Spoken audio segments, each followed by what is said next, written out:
Okay, let's take a look at those Teams premium functions. First of all, from the Teams admin center, and as these are related to meetings, well, we'll find them over here at the meetings tab, and then at meetings policies. So over here I have my meeting policies. If I go to my global one, for example, I can see if I scroll down, then the premium options have been added. So these are like the watermark options, either to be added to videos or shared content, and as you can see, you can choose between either of those or add them, well, basically add them all. So this is one of the premium options you'll see here. The other premium option is over here. That's at the enhanced encryption policies, and over here you'll see that if I open this one, end-to-end call encryption was already there, of course, but the premium license now has added the end-to-end meeting encryption, which I can well, set to not enabled, or basically set it to enable, and users can well, enable them themselves as being an organizer of a meeting. So these are meeting policies and encryption policies. So these are basically well, set on a platform level. But one of the things Teams Premium also offers is the way to use them from Microsoft Information Protection using labels.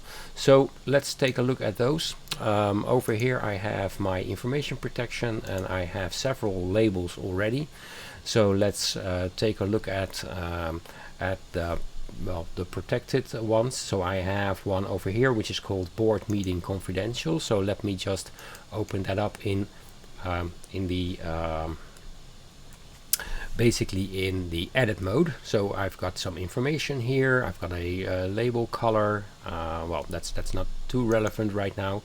And I go over here and I can see that my include meetings options has been added, because that's the Teams, one of the Teams premium functions. I've also added the groups and sites because, as I've stated in the blog accompanying this video, there is an option specific for meeting security. So let's take a look. If I go over here, I have my added meetings settings, so that's great. So let's go, and over here I get into the Teams meetings and chat section, and as you will see, these options over here, recordings and automatic recordings, are grayed out, and that's because mostly because I want, for example, to control end-to-end encryption, and I'll just apply this one, then those well, basically should be grayed out. So let's take a look. If I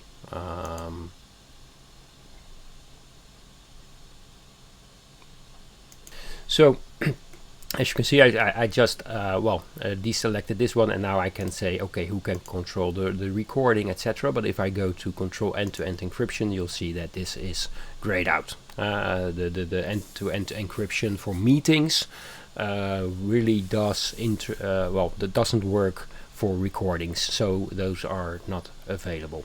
I can add my watermarks again, either to shared content or to the video feed, and over here I have some form of DLP, data loss prevention, because I can prevent what kind of information is, well, basically just, I can't really look at the information itself, but I can control copy pasting information from the meetings chat. So this is really what I want to do over here. I can also set, okay, who can bypass my lobby? Well, let's say only people who are invited, for example. So these are really meeting settings which do well, work from the label. So if I go next, I can have all the other options, which are basically now grayed out, and now I get to my groups and sites, and this is well, I think this is related to the architecture of Microsoft Teams. Why this is here, because this is also related to my labeling for meetings. But this is because this is focused on channel messages, channel meetings. So the option here, I can have a specific label for channel meetings, for example. Like you see over here, I have two types of labels right now, so I can choose, but if I want to set a default label for meetings within a channel, then this is the place where I need to go. So if I go next, then I can basically just save the label, and then the label is done. So basically that's how this works. Just to give you an example how this works from a calendar, for example, as you can see, I've tested this out quite some time already. If I go to a new event, for example, and I'll go for my labels, you can see I have one label which isn't part of a separate top level label. I also have one that has been added to this. So let's go for this one. Okay, I already have a label, and then over here you see the sensitivity label.